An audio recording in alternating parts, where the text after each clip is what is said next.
नमस्कार, फाइटर समाचार में आपका स्वागत है। पेश आज 3 अक्टूबर शाम 7 बजे राजस्थान की खास खबरें। राजस्थान पटवारी भर्ती परीक्षा दे चुके अभ्यर्थी अब अपने रिजल्ट का इंतजार कर रहे हैं।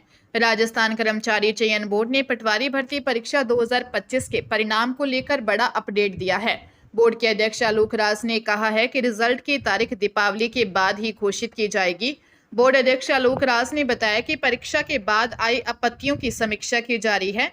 इसके बाद नॉर्मलाइजेशन की प्रक्रिया भी अपनाई जाएगी। हालांकि बोर्ड की कोशिश है कि नतीजे जल्द से जल्द जारी किए जाएं। पटवारी के 3705 पदों पर भर्ती के लिए लिखित परीक्षा का आयोजन 17 अगस्त 2025 को 2 शिफ्टों में किया गया था।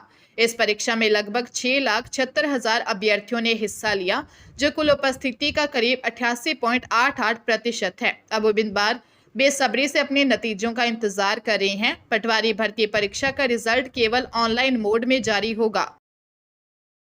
दौसा की सदर थाना पुलिस और डीएसटी ने कार्रवाई करते हुए नकली सोने की ईंट को कम कीमत पर बेच ठगी के आरोपी को गिरफ्तार किया है। आरोपी डीग जिले के जुरहरा थाना निवासी अरबाज मेव है, जिसे पुलिस ने भांडारीज से गिरफ्तार किया है, जिसके कब्जे से 2 नकली सोने की ईंट व एक सोने का छोटा टुकड़ा व वारदात में प्रयुक्त कार को बरामद किया है, जिससे ठगी करने वालों के संबंध में पूछताछ की जा रही है। एसपी सागर राणा के निर्देशन में टीम ने कार्रवाई को अंजाम दिया। हेड कांस्टेबल पंखीराम को सूचना मिली थी कि भांडारीज रोड सरकारी अस्पताल के पास एक कार सवार 2 व्यक्ति खड़े हुए हैं, जो नकली सोने की ईंटों को असली बताकर बेचकर ठगी करने की फिराक में हैं। कांस्टेबल उमेद को बोगस ग्राहक बनाकर भेजा तो पुलिस जाब्ता देखकर एक व्यक्ति मौके से भाग गया व दूसरे को घेराबंदी कर पकड़ लिया।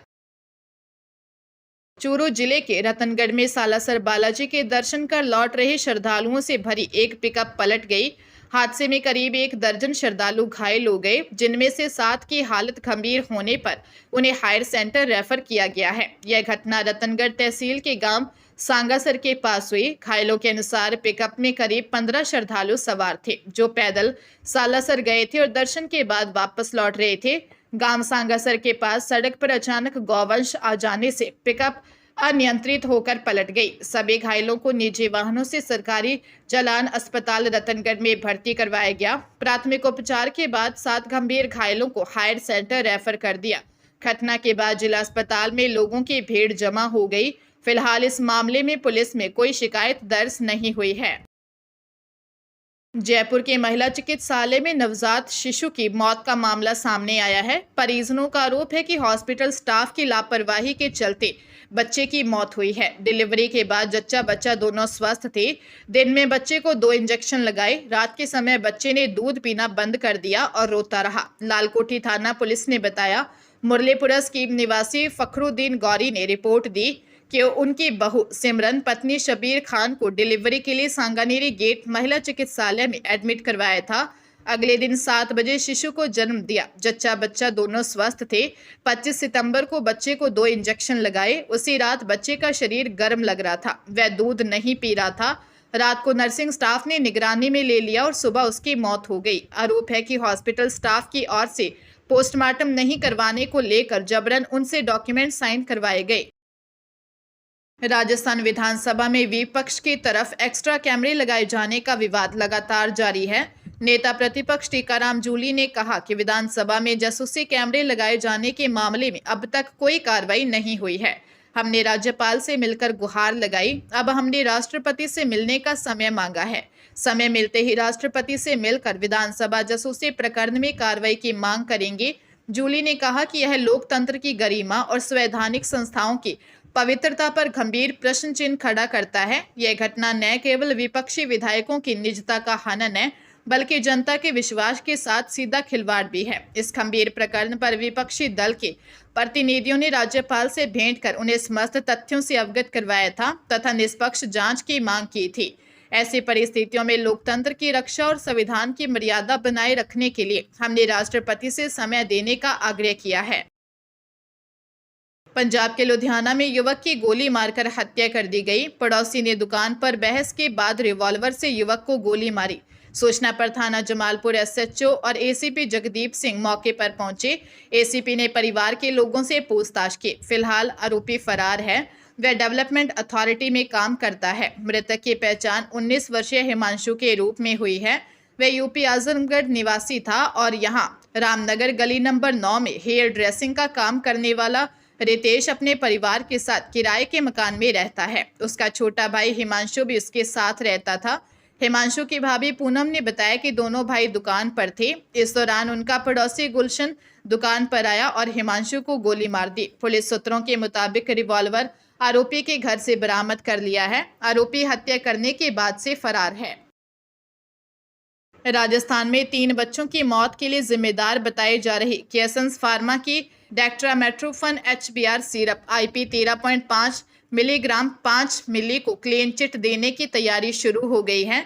चिकित्सा विभाग ने मामले की पहली जांच रिपोर्ट जारी करते हुए दावा किया कि मृत बच्चों को सिरप चिकित्सकों ने नहीं लिखी। उनके परिवारजनों के बीमार होने पर उन्हें यह सिरप लिखी गई थी। बच्चों के बीमार पड़ने पर घर पर ही परिवारजनों ने उन्हें यह सिरप दी, जिससे उनकी तबीयत बिगड़ गई। सीकर के अजीतगढ़ ब्लॉक की हाथीदे PHC में एक बच्चे को खांसी की यह दवा लिखे जाने का मामला आया था, जिस पर चिकित्सक डॉक्टर पलक एवं फार्मासिस्ट पप्पू सोनी को निलंबित करने की कार्रवाई की जा रही है। साथ ही मुख्यमंत्री भजनलाल शर्मा के निर्देश पर दवा के संबंध में एडवाइजरी जारी की जा रही है।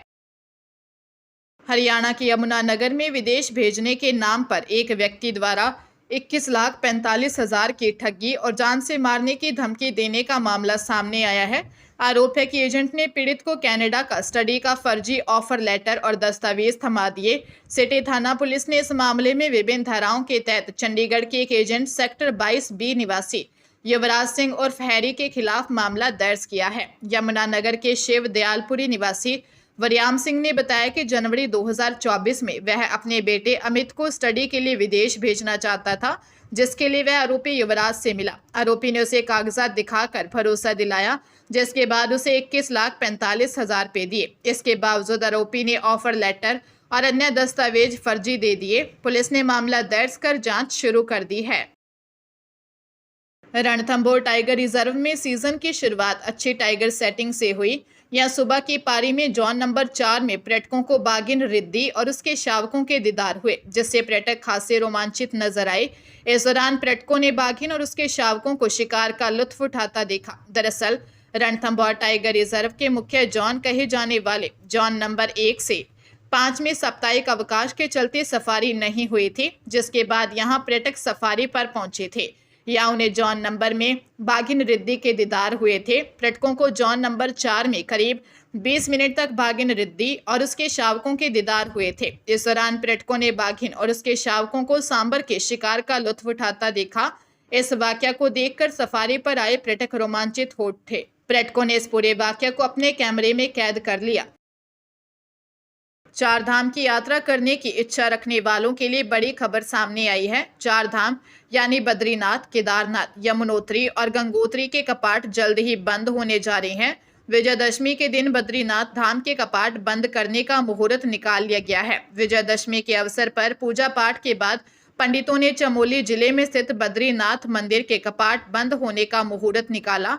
उत्तराखंड के उच्च गढ़वाल हिमालय क्षेत्र में स्थित विश्वविख्यात तीर्थ स्थल बद्रीनाथ के कपाट अगले महीने 25 नवंबर को बंद कर दिए जाएंगे। अधिकारियों के मुताबिक 25 नवंबर को अपराह्न 2:56 पर धाम के कपाट शीतकाल के लिए बंद कर दिए जाएंगे। सामने आई जानकारी के मुताबिक केदारनाथ धाम और यमुनोत्री धाम के कपाट 23 अक्टूबर को बंद कर दिए जाएंगे। वही गंगोत्री के कपाट दीपावली के अगले दिन बंद कर दिए जाएंगे। सीकर जिले में बोलेरो से टक्कर मारकर सांड की हत्या करने के 2 आरोपियों नेचवा के 26 वर्षीय शिवराज और सुजानगढ़ के 40 वर्षीय प्रेमचंद को नेचवा पुलिस ने गिरफ्तार कर लिया। दोनों सुजानगढ़ के खेतों में महिलाओं के कपड़े पहनकर छिपे थे। पुलिस ने नेचवा लाकर आधा मुंडन करवाकर आरोपियों का बाजार में जुलूस निकाला। नेचवा थाना अधिकारी कृतिका सोनी ने बताया कि सुजानगढ़ इलाके में एक खेत में दबिश देकर दोनों को गिरफ्तार किया है। आरोपियों ने जिस बोलेरो से सांड को मारा उसे कल ही जब्त कर लिया था। वारदात में आरोपी सुजानगढ़ जाकर एक खेत में छिप गए थे। पूछताछ में दोनों ने अपराध कबूल कर लिया है। बुधवार को दोनों नेचवा में शादी समारोह में आए थे। घटना का वीडियो सोशल मीडिया पर वायरल होने के बाद गाड़ोदा आश्रम के संत महावीर जति महाराज, नवल बाई और गौ सेवकों ने नेचवा पुलिस को शिकायत देकर आरोपियों को गिरफ्तार करने की मांग की थी।